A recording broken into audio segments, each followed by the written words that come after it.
Chapter 1. Computing the Future. Rachel put down her pen and closed her eyes.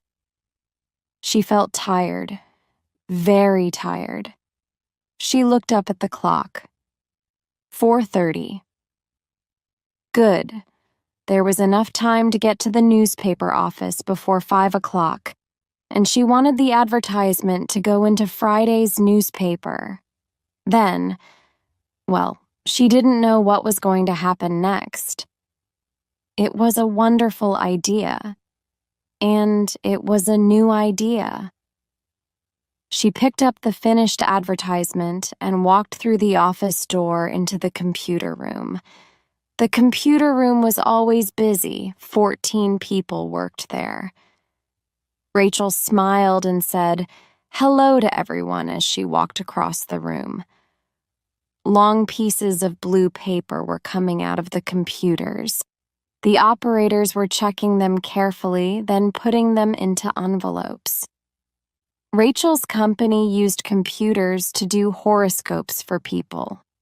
You sent the date, time, and place of your birthday to the company, Computer Astrology Ltd., and the computers could do a horoscope for you. Rachel's boss, Mervyn Astra, started the company 3 years before. Mervyn Astra wasn't his real name, of course, but it sounded good. It sounded good in the newspaper and magazine advertisements. His real name was Brian Smith, but only a few people knew that. Rachel was his assistant. She didn't like Mervyn very much. He was a short, fat man with glasses and very long hair. Mervyn drove an orange Rolls-Royce everywhere. There were gold stars all over it. "It's good advertising," Mervyn always said. Anyway, when Rachel had the new idea, Mervyn said, "All right, you can try it." On Friday morning, Rachel got up early. She was waiting for the newspaper. It arrived at 8 o'clock. Rachel hurried to the table and opened it. She was looking for her advertisement. There it was, on page 7. Rachel smiled. She didn't really believe in palmistry. She thought it was nonsense. But she thought astrology was nonsense too. And the advertisement wasn't a lie. Not really. Mervyn was a wonderful computer programmer, and the computer program really did have all the information that they could find about palmistry. It could read the photographs with a special video camera, and it could compare them to thousands and thousands of pictures in the program. The program was very expensive. Mervyn worked on it for a long time. Rachel was a little worried. She wanted the idea to be successful. Mervyn could get angry very quickly, and he hated losing money. She read the advertisement again and laughed. Rachel Grant, palmistry consultant. That was funny. It was Mervyn's idea, of course. Do you want to know about the future? Palmistry is the science of telling the future from people's hands. It's a very old science. You can learn about your life and about important things that will happen to you. You can learn about your thoughts, future romances, and your future wealth. We use modern technology to give you a forecast of the future. Our computer has a special program with information from all the best fortune tellers in the world. Are you interested? Just send a photograph of your left hand with a check for 10 £10 made out to Computer Astrology Ltd. to Rachel Grant, palmistry consultant, Computer Astrology Ltd., P.O. Box 75, Lazenhurst, LE6 4IQ. Don't forget to write your name on the back of the photograph. The headline will tell you about your thoughts. The lifeline will tell you about your life and the important things that will happen to you. The heart line will tell you about romance and your future love life. The fortune line will tell you about your possessions and future wealth. Computer Astrology Ltd. TM. Director, Mervyn Astra. Chapter 2. It's all nonsense. Rachel didn't need to worry.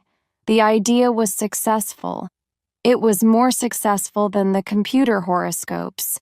A week later, they had thousands of photographs of hands. They put the advertisement in more newspapers and magazines. Mervyn had to buy more computers, and a month later there were 30 people working in the computer room. Mervyn bought a yellow Cadillac and put pictures of hands all over it. He used to drive the Rolls-Royce during the week and the Cadillac at weekends. He was a very happy man. Mervyn gave Rachel a lot more money, but she wasn't happy. She was embarrassed by her job, palmistry consultant. 3 months ago it was funny. Now it was embarrassing.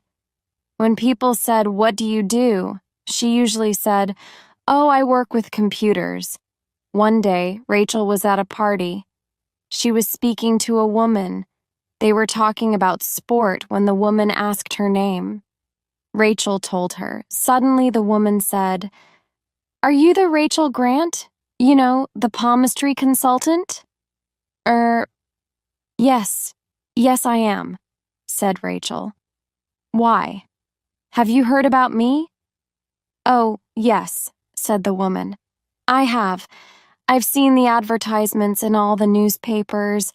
I used to be very interested in palmistry. I used to read people's hands." "Used to be?" said Rachel. "Aren't you interested in it now?"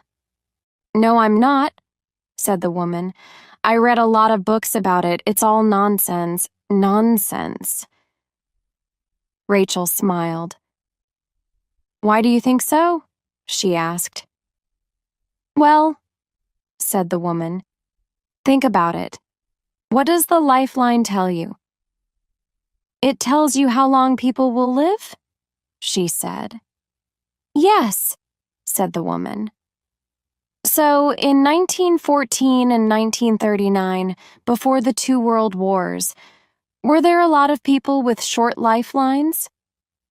"I don't know," said Rachel. "I've never thought about it." "Well," said the woman, "think about it for a minute. Did fortune tellers see a lot of people with short lifelines? Millions of people died in the wars. Maybe. I don't know. But no fortune teller wrote about it. Never. I've read all the important books. No one wrote about it." "That's interesting," said Rachel. "But maybe they didn't want to tell people about it. And it was a long time ago." "What about the Vietnam War? And Cambodia? What about Ethiopia? I can give you a lot of modern examples, too." "Fortune tellers don't usually tell bad news," said Rachel. "People don't want to know." "Have you read much about palmistry, Miss Grant?" the woman said. "Well, yes, of course. We had to read everything before we wrote the computer program," said Rachel. "Oh yes, I'm sorry, I forgot. You are a palmistry consultant, aren't you?" The woman smiled.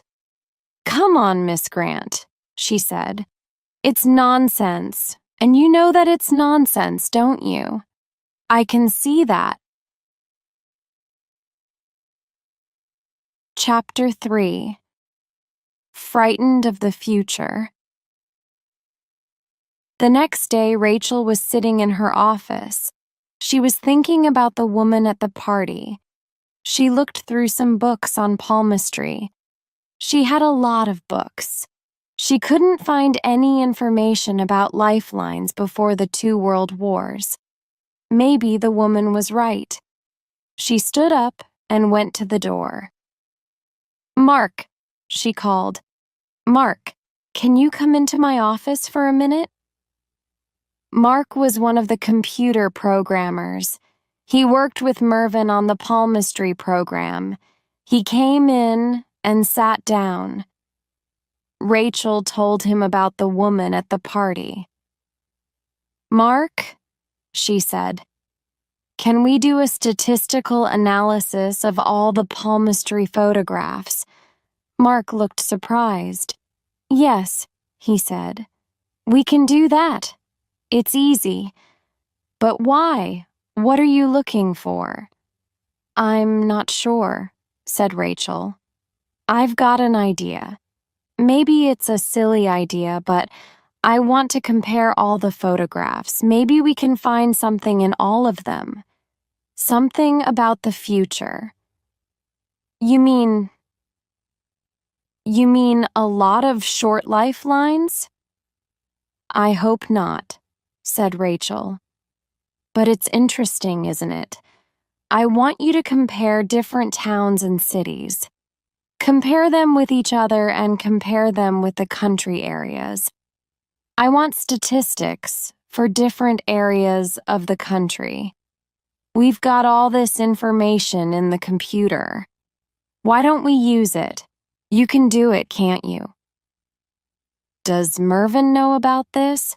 said Mark. "Not yet," said Rachel. "I probably won't tell him either." "You're right," said Mark. "Mervyn won't like it. He won't like it at all. He's frightened of the future. Did you know that? He's never done his own horoscope on the computer. I wanted to do it when we were writing the program. We needed to try the program, but he didn't want his horoscope, and he didn't want a photograph of his hand either. He was afraid." They both laughed. Chapter 4. Some interesting results. A few days later, Mark walked into Rachel's office. He put a box on her desk and sat down. "What's in there?" said Rachel. "Computer printouts," said Mark. "Well," said Rachel, "what have you found?" Mark looked down at the desk. "Nothing really," he said. "In most areas, we've got photographs of hands with long lifelines, middle-sized lifelines, and short lifelines. We didn't learn very much. You see, we haven't got enough photographs. We'd need 1,000 or more from each area of the country before we could do any real statistical analysis." "But we've had thousands and thousands of photographs," said Rachel. "Yes, but that's from everywhere in the country," said Mark. "Wait a minute," said Rachel. "You said in most areas there are long lifelines, middle-sized lifelines, and short lifelines. You didn't say in all areas." "There is one area, but it's silly," said Mark. "Go on," said Rachel. "It's only one town." "Chatford," he said. "Chatford?" said Rachel. "Yes, it's a middle-sized town in the southwest. About 130,000 people live there. I know the town well. I used to live there too." "You used to live there?" asked Rachel. "I didn't know." "Yes, I used to be a computer operator at the power station. That was 4 or 5 years ago, before I worked for Mervyn. Anyway, there's a big nuclear power station just outside Chatford. I used to work there on computers." "What about Chatford?" said Rachel. "First, we've got nearly 2,000 photographs from Chatford." 2,000? Isn't that a lot from one town? "Yes, and it's enough to do a statistical analysis. Look at the list. These are all towns about the same size as Chatford. There are 22 photographs from Norwich, 108 from Oxford, 93 from Bournemouth, 105 from Torquay, 86 from Brighton, 42 from Exeter. Why did we get so many from Chatford? Asked Rachel. Yes, I wanted to know that too. It's very easy. Mervyn's brother owns the newspaper there, the Chatford Evening Star. He gave Mervyn a lot of free advertisements, and he wrote a lot of stories about computer palmistry for the newspaper. Mervyn comes from Chatford. I met him there. He was visiting his brother. Well, what's strange about the photographs? It sounds silly, but more than 75% have got short lifelines, said Mark. Did that happen in any other town? Not really. All the photographs from Norwich had long lifelines. Then I looked at the addresses on the back of the photographs. We only had 22, but 20 were all from the same hospital for old people. They were all from people more than 80 years old. That's interesting. You mean all of these old people had long lifelines? Maybe it's not nonsense. Maybe, said Mark. Anyway, said Rachel, how short were the lifelines in Chatford? I looked at each age group. Under 10, 10 to 20, 20 to 30, 30 to 40. The lifelines were shorter than average in all of them. I mean, they weren't very, very short. Were they shorter or longer than mine? Asked Rachel.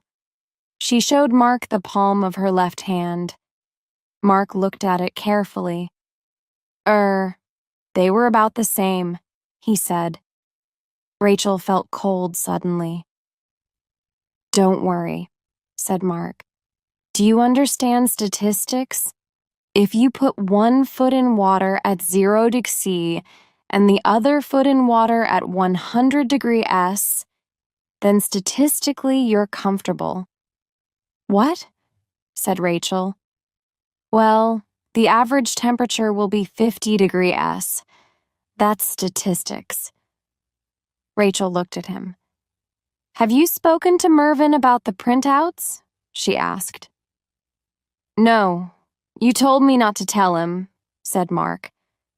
Good, I'll speak to him. Can you leave the computer printouts here, Mark? Chapter 5. None of it's true. Mervyn wasn't very happy that day. On the way to work, he had a small accident in the Rolls-Royce. He drove into the back of another car. That evening, he was going to be on a television program about fortune tellers. He was worried about it. He was thinking about the television program when Rachel knocked on his office door. Who's that? I'm busy. Go away. It's me, Rachel. I said go away. I must speak to you. Come back later. It's important, Mervyn. Rachel opened the door and went in. Yes. What do you want? Said Mervyn. Well, Mervyn, I had an idea. I'm not interested in your ideas, said Mervyn. You were interested in my idea for computer palmistry, said Rachel. Okay, sit down and tell me, but hurry, I'm very busy. Rachel told him about the woman at the party, and he laughed. Does it matter? He said. Well, yes, she said. I wanted the computer to compare the photographs from different towns. We don't pay you to play with the computer, said Mervyn angrily. Anyway, you aren't a computer programmer. You couldn't do this. Someone helped you. Who was it? Mark, said Rachel, but he did the work in his own time. He used my computer and he used my electricity, said Mervyn. Can I show you what we found? Said Rachel. She showed the printouts to Mervyn. He got angrier and angrier. Rachel, he said, this is all nonsense. Nobody can tell you about the future. You don't believe this, do you? Don't you believe it? She said quietly. Of course not. It's not true. None of it. Then you're cheating your customers. Yes, I know, said Mervyn. There's a fool born every minute. You've heard that before, haven't you? That's why I'm a rich man. Anyway, we got all the information about palmistry and astrology from the best books.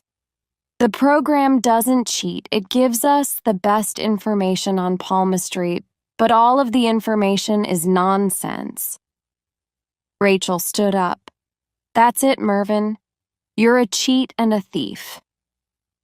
Mervyn smiled. Thank you, he said. Well, I'm not working for you anymore.